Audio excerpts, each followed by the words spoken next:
Hi, so as promised, these are your videos of exercises to be working on. I've decided to split it into two videos so you don't end up with one massively long one, which might be a little bit soul destroying to watch. I've kind of split it up in that the first video will be more stretch mobility orientated, and the second one will be more strength focused. I suggest you aim to do the sort of stretch mobility one daily. That's the one that we really sort of focus on doing every day and engaging with that from a sort of routine point of view. Strength one, I think if we aim for 4 to 5 times a week, it's not the end of the world if you have a day or two off from a strength training point of view. And I'll talk about that a little bit more in the strength video. So we're going to work on your sort of stretch, mobility, flexibility first. As we sort of talked about before, there's a school of thought that said it really doesn't matter how many repetitions you do, it's just about getting you moving. But there's another school of thought that says actually that there's great merit in being really specific and having specific targets, and I kind of tend to feel that is quite a useful thing to do. I suppose it's just a case of not getting too hung up on it. So what I suggest we do is we aim for 5 repetitions. Let's have that as our base point. If that feels too much, step back and aim to do sort of 2 or 3. But I haven't seen you this morning, you kind of manage with that. If it feels like a doddle, then add to it and gradually build up. But let's use that as a starting point, but I don't want you to think that 5 is a magic number. The other thing I want you to be aware of is sort of tuning into what your body's doing, essentially being mindful of how you're moving. Now, I know that sounds like a bit of a buzzword and we're all supposed to be mindful these days, but because of how long your back's been sore for and because of how sore it's been, you've therefore made completely normal adaptations to how you move. So for example, for you, when I sort of looked at you flex or go forward, you're really good at moving your hips, you're really good at using your shoulder girdle and your thoracic spine, and you're really good at keeping this bit here still. So if I go forward, I can get quite far, that pretty much stays as it is. I've done everything through my hips, and then I've stretched my arms down, and I can actually get a reasonable way down to the floor. So I just want you being really aware of where am I feeling that movement, where am I feeling that stretch, am I targeting the structures I want to be targeting, i.e. this bit, okay? So when I come forward, I can get to there, but to get any further, we've got to get that elongation through this part of your spine, not just from a bony point of view, but from a muscle point of view. And I do think that's really important with you because those muscles have got really good at holding on tight to get that elongation down like that. Okay, so there's just things to be thinking of. So let's get started. Your first one are going to be the ones we actually looked at today and the ones you know about. So your first stretch, toes together, let your heels roll out, let your knees sit apart so that we really get into those hips. And what you're going to do is you're going to walk forward like that. So I want you imagining somebody's got hold of your wrists and is pulling them forward, yet at the same time we've got a little little person sat on that bum, keeping that down. Okay, so we get a really nice stretch through there. You're going to hold that for a few seconds. You're then going to bring yourself up, bring your knees in line, let yourself drop down onto your forearms, bum nice and relaxed, and just stretch up like that. Okay, so we get an arch through that back. Hold it for a few seconds. If that feels quite straightforward and you feel up to it, palms down, push yourself up, aiming to straighten those elbows. Now it may well be the first few you just want to do on your forearms, but as that back loosens up a little bit, you can feel you can add a little bit more intensity. So then come back up, toes together, heels apart, knees apart, drop yourself back down and have that stretch into that position like that. Again, hold for a few seconds, Lovely. Then bring yourself up, line your knees up, walk forward onto your forearms, push yourself up, hold for a few seconds. If you feel like you can take a little bit more, palms down and push yourself up like that. And as I said, aim to repeat that 5 times. Your next one, again, is one we've already done. So back into this position, drop down like that. And then we're just going to add a little bit of side flexion in. So you're going to walk those hands round to the left, hold for a few seconds. You should feel that lovely stretch on that right side, and then bring it back. And then take it right the way across to the right, and again you'll feel that stretch on the left, and just be aware that we're getting things to stretch and move that haven't really stretched and moved for a little while. And again, back round to the left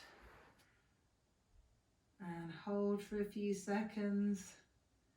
Good. And then back round to the right, and as I said, aim to do 5 each way. And back to the middle. Then bring yourself up into all fours. Okay, so hands under your shoulders, hips under your knees, and then all you're going to do is relax your head down and really curl your spine up towards the ceiling. Now again, it's quite easy in this position to drop your head, push your thorax, your rib cage up, and this stays relatively still. So what you need to think about doing is tucking that pelvis right under like that, and really pushing the bottom of the back up towards the ceiling. Hold for a few seconds, and then relax down, relax between your shoulder blades, let your head come up, let your bum come up, and let that back drop down. And you hold that for a few seconds, and then come back up. So head drops down, roll your shoulders up, really tuck that bum under, pushing the small of your back up towards the ceiling. Hold for a few seconds, and then relax it down. Head comes up, bum comes up, spine drops down towards the floor. Okay, so that's that one, and again, 5 repetitions. Now, rolling over onto your back. So again, I think this is one that either I've given you or somebody else has given you. Bringing both knees in towards your chest. This can feel like a nice stretch into your back. For me, I always tend to feel that a little bit more in my hips. So it is about tuning into what you're doing. So really pulling those knees in towards your chest. If you want to make it a little bit more intense, you can bring your bum up a little bit and drop those knees more down like that. That really will work your lower abs as well, but it's a nice stretch to the bottom of your back. If that feels too much, just bring both in like that and relax off. You don't have to relax them all the way down, just take the intensity of that stretch off, and then bring both knees back in towards your chest. Hold for a few seconds and relax. Okay, also in this position, if we relax our legs down, we can start to add a little bit of rotation, so thinking a bit about that return to golf. So take both arms out to the side just to stabilise. Do here. Cross your left leg over your right leg. Shift your hips across to the left, but then let both legs fall over to the right. So we're going to get a nice twist all the way through that back. Hold for a few seconds and relax, bring them back up and cross your legs. So now right goes over left, scoot your hips across to the right, and then let both legs drop down to the left, and then hold for a few seconds, and then back to the middle, and then again, left goes over right, scoot your hips to the right, take your knees over, left over right, scoot your hips to the left, and let your knees fall down to the right. Lovely, and back to the middle. Right over left, hips to the right, drop your knees to the left. And so again, you're looking at doing 5 repetitions of those. And then back to the middle. And then also, in this position, we can work to stretch into the hamstrings and sciatic nerve. There's a million and one ways to stretch your hamstrings, but as we've got you in this position, we'll work with it. What I want you just to monitor is your foot symptoms and your back symptoms a little bit. So all you're going to do is support behind your thigh and straighten that leg up to the point that you think, oh, I can feel that stretching. And you hold for a few seconds, well, actually a little bit longer, about 20 seconds. And then ease it off. Now if that feels too much, that feels too uncomfortable, take a towel or a band of some description and you can sort of hold on to that and simply straighten up and hold that for a few seconds and relax down, and then repeat obviously on the other side. Take that up. With this hold, as I say, for about 20 seconds.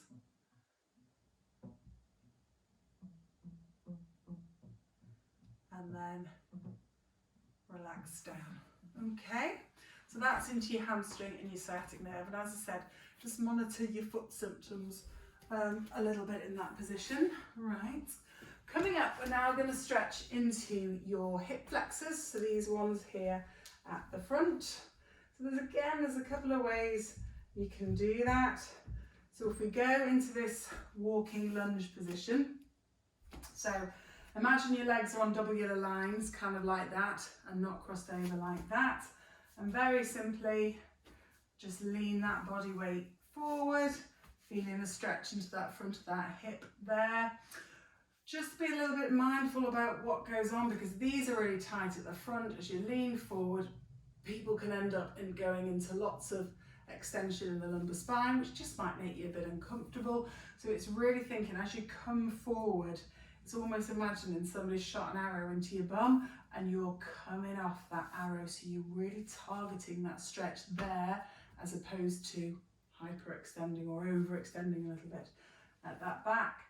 Same principles with a stretch like this. Hold it for about a count of 20, which is quite a long time when you're holding it if something's sore.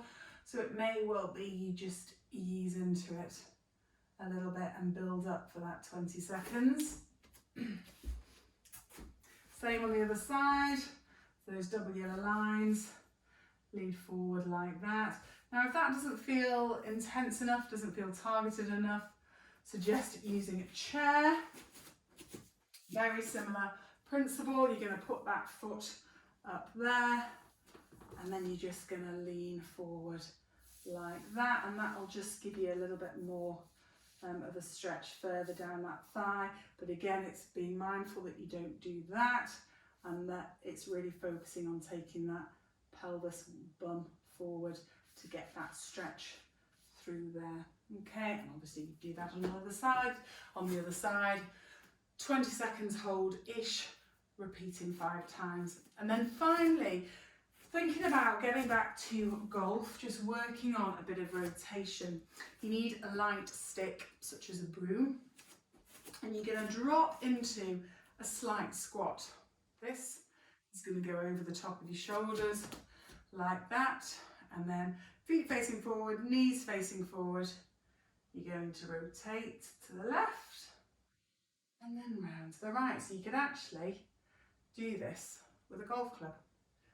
Okay, so it's just getting that rotation through that thoracic spine, through that lumbar spine. Okay, so from the side, it's dropping into that small squat like that and getting that rotation. The idea about it sort of being on your shoulders, that it keeps you upright as well. So that's thinking ahead for our return to golf. Okay, so that's your sort of mobility stretch exercises. Those are the ones that I want you to think about and have a go at working on every day. and see how you get on. If there's anything there that you think, oh, really flares me up, I don't like it, knock it on the head. If there's anything there that you think, actually this feels really good, I want to do a few more of these, do a few more of those. And obviously let me know how you get on with any major questions or anything. So that's your stretch one. On to the strengthening one now.